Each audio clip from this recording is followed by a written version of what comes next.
Net metering is truly a rewarding thing for the solar power plants.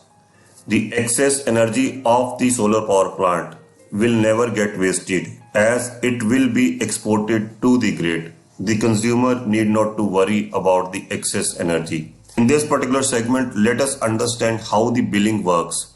Let us take few examples. In the first example, let us assume the consumer has the following particulars in his bill. Import units is equal to 1000. It means that consumer has taken these units from the power grid. Export units is equal to 300. It means that these are the excess units which are transported to the or which are exported to the grid. Now what would be the net bill? As we know that net bill is equal to import minus export. So by subtracting 300 from 1000 we get 700 units. So in this particular month consumer would be required to pay for only 700 units. So it means that all the export units are adjusted in his bill. Now let us take one more example to understand what would happen if the export units are more than the import units. This would happen when the consumer is not using the solar power. It could be the scenario when consumer is not in the home for a longer duration, or it could be possible that the electricity consumption has been reduced due to several reasons. Now let us understand what would happen.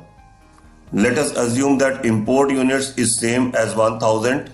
Export units are more here as consumer has not used much of the solar energy.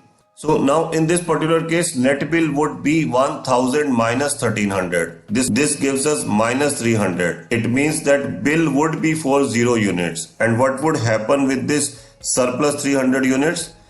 Consumer would have 300 surplus units for the next month. It means that if the consumer has to pay for 700 units in the next month, the consumer would have to pay for only 400 units because these 300 surplus units would be adjusted.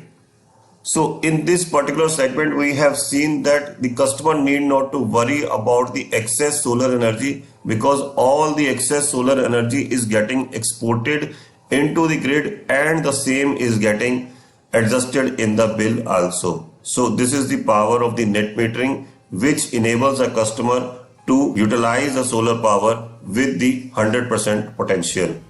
I hope this segment brought clarity towards the billing mechanism of the net metering.